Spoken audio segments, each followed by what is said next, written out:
It's time to start asking that question. Where does Pereira rank on the all-time GOAT list? And where could he rank on the all-time GOAT list if his career continues to skyrocket? So today we're going to break down all of his possible options, because this dude could cut down to middleweight and fight Dricus, or he could go up to heavyweight, or he could stay at light heavyweight and defend his title against possibly his most difficult matchup yet. Let's get into it. The first thing that Pereira needs to do to solidify his GOAT legacy is to beat Ankalaev at light heavyweight and truly clear out the division. Yeah, because imagine if he retired now. Obviously, I don't think that's ever going to happen, but imagine he retired now and doesn't face his toughest matchup. That would be like Jon Jones retiring and not facing his toughest matchup in Tom Aspinall. Yeah, it's a career of him ducking. Jon Jones' legacy is going to be a little bit skewed and a little bit tarnished if he doesn't fight Tom Aspinall. People are going to talk about Jon Jones never fought the elite power punchers of heavyweight because he also ducked Ngannou. I don't think, he waited to move up to heavyweight until Ngannou was gone.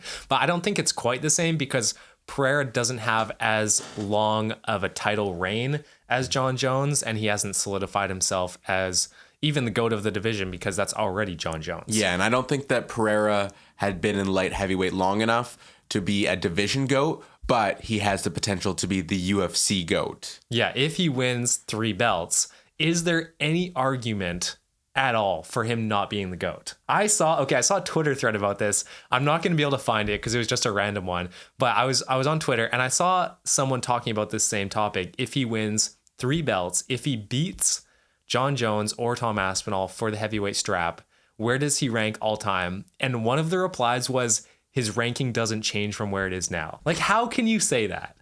Are you insane? Because I think that you have a lot of guys that Pereira is kind of grouped in with right now. He's kind of in that same group as like Izzy, Habib, DC. Those are the guys I've been seeing his name around a bunch. He's in the same category as those guys who are the number 2s all time. You know, like Pereira right now is in that 15 to 8 range. You know, people have him ranked in different spots. If he wins that heavyweight belt, there's no way you don't have him top 3 at worst, but he should be 1. There's no one else in the UFC who has ever come close to being a 3-division champ.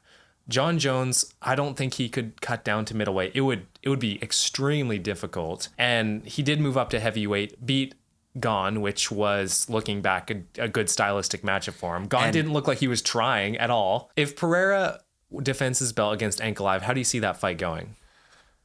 I think it's going to be tough for Pereira, but I also think it's a tough fight for Ankalaev. You have the two polar opposites. Ankalaev is coming in here saying he's going to keep the fight on the feet. He's obviously not going to. But I also have so much faith in Pereira and how he can battle diversity. He battled diversity in that Roundtree fight. He was down early, but he just stayed calm, did a little shaman magic, and just ended up coming out on top. I think in a 5-round fight, it's going to be hard for Ankalaev to keep Pereira down for 25 minutes. Yeah, I think he definitely outclasses Ankalaev on the feet. It's not going to be as close as Roundtree because Roundtree really blitzed in and took advantage of that speed. Ankalaev doesn't have that same type of striking. Khalil did expose a little bit of Pereira's flaws, just like being so squared off with his hips and allowing himself to get hit when you do blitz in like that. But like I said, Ankalaev hasn't really shown a lot of that in his previous fights. He does have good striking. Like, he has really good striking compared to the rest of the division. But compared to someone like Pereira and someone like Roundtree now even, I don't think it matches up like that. So he is going to game plan getting him to the ground. And like you said, in a 5-round fight where Pereira has great conditioning now. We saw him look good over 4 rounds against Roundtree in Salt Lake City when he was sick on antibiotics with a fever. Yeah. And Ankalaev has really he's been in one championship fight before. I think, he's been in that Johnny Walker main event, which is his last win. But I can't remember. That didn't go 5 rounds. Yeah, but he also fought Jan Blachowicz in a 5-round fight. Yeah. So maybe he has 2 in his career where Pereira's last. Basically, most of his fights inside of the UFC have been 5 rounds outside of like Jan Blachowicz in the early fights and Strickland. Yeah, even if they didn't go 5 rounds, he still had to condition himself as if they were going to go 5 rounds. So he's definitely experienced. And we saw that in the Roundtree fight. Pereira is able to stay calm. So if Ankalaev gets him to the ground for 2 rounds in the beginning and it's looking bad, Pereira's not going to panic. No. I think I'm pretty confident in a Pereira pick against Ankalaev. And I don't understand the hate that Pereira gets. Like well, not everyone, because I think everyone loves Pereira, but at the same time, I'm seeing so much hate for Pereira saying, oh, he couldn't beat Ankalaev, he's ducking. Like, why do you want to see Pereira lose? Yeah, like, he has saved the UFC in 2024. Do you want Ankalaev as your champion? Well, I don't think he's that bad as a champion, but at the same time, Pereira has done so much in the last 2 years. Like, why do you not like him? Can you not just accept other people's success? Let me tell you something. Right. People love to hate on whoever's on the up. Pereira's on the up. We're on the up. Dawson's Corner. And people love to hate it. So what you're saying is like we relate to Pereira. We basically are Pereira. Sham. So if Pereira can get it done against Ankalaev, do you think he goes up or down after? Because I think after Ankalaev, he's kind of cleared out the whole light heavyweight division. Yeah, if he beats Ankalaev, there is Rakic, but if Rakic loses against Ankalaev, then he's kind of back down, right? I think if Carlos Ulberg can get a big win or two, he's another name that would be exciting to see in that title shot. But again, he's only ranked like 12 right now. Yeah. So it's going to take, or 10. So it's going to take a little bit of time. I think he is interested in fighting Dricus. I think he's serious about that. I think he's genuinely wanting to beat Dricus and revenge Izzy. Okay, no, hear me out. Oh wait, no, it wouldn't happen. Say Sean beats Dricus, but Pereira wouldn't want to fight Sean anymore. That's a good point. And you think Sean will beat Dricus. So that's kind of out of the question for you. Yeah, I think Sean beats Dricus in the rematch, but I'm very 50-50 in that. I'm picking Sean because I don't like Dricus and I love Sean. Right. So you love what Sean stands for. That's AI generated. That's an AI generated comment. But yeah, so what happens if Dricus loses to Sean? Pereira's not going to go down to fight Strickland. No. So he'll go up. And I think by that time, we're going to see Jones retire at MSG.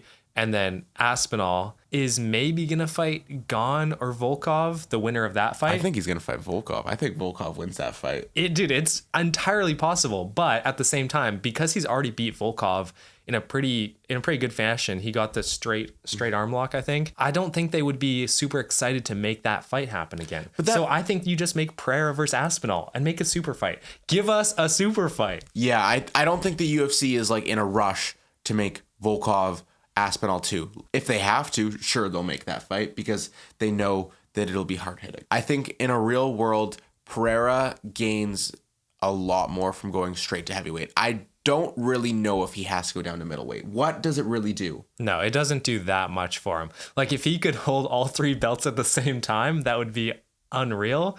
But at the same time, I think the toll that it would take on his body from going down to middleweight and then trying to go back up to heavyweight, I don't even know if it's worth it. Yeah, it's an 80-pound difference between the maxes for each division. Yeah, that's crazy. Did you see on Instagram, Pereira posted a picture of Tom Aspinall saying, like, this is one of my favorite moments post-fight? Yeah, and that picture has been going viral, too. That's probably, like, my two favorite fighters in the UFC. Seeing them go up against each other, I think I would still have to cheer for Pereira just because of what he's trying to do. Yeah, the underdog going up. Yeah, well, what he's trying to accomplish in the sport. I want to see him eclipse John Jones. I wonder what the odds would be like for that fight. Like, would Pereira be like a crazy underdog coming into that? You'd have to think. But imagine Pereira was the favorite? No chance. You never know. Tom Aspinall's not dumb enough to try and strike with him. We've seen. All right, so if Pereira becomes a triple champion, does he become the GOAT? Yeah, I think so. I'd put him number one. I mean, I'm gonna get flack for this, but John Jones right now, let's say he's the GOAT. He's been a 2-division champ. He's cleared out his light heavyweight division, although lots of those wins were against middleweights moving up. So say what you want. He arguably lost to Dominic Reyes. I think all of these GOATs have had kind of controversial wins like GSP and Johnny Hendricks. He shouldn't have won that fight. Pereira had his loss against Izzy in the second fight. So they all have some tarnishes on their legacy. Yeah, not everyone's Khabib. Exactly. Not everyone's Khabib. So I think he does become the GOAT. Finally, to wrap it off, Pereira's last fight in the UFC, who do you want it to be against? I think his last fight in the UFC should be Tom. I think that'd be good. You think he retires as the triple champion? Yeah. I don't know. It depends on if he wants to make as much money as possible or if he wants to have the best legacy. I honestly think he might care about money more. Really? I think so. I think for me, if Pereira can become triple champion, there's one more fight he has to have, And that's to go back down to light heavyweight. Adesanya and come to heavyweight. Adesanya weighs 240 pounds. He's just a fat dude. He gets David Adesanya to fight for him. I really just want to see that fight for a third time. But I think at that point, Izzy's going to be so scared. He's going to be like the 10th ranked light or the 10th ranked middleweight. Like, dude, can you imagine in heavyweight, Adesanya versus Pereira? Pereira has him up against the fence. Izzy hits him with a fucking counter. And he wins the heavyweight belt. He goes from middleweight to heavyweight, and he has 2 belts, but they're in different, like, they skipped a weight class. Oh. I think I just planned the perfect UFC script. All right, that's going to do it for us today. Let us know if Pereira becomes a triple champ. Is he your GOAT? And we'll see you guys next time. Peace. See ya. Subscribe.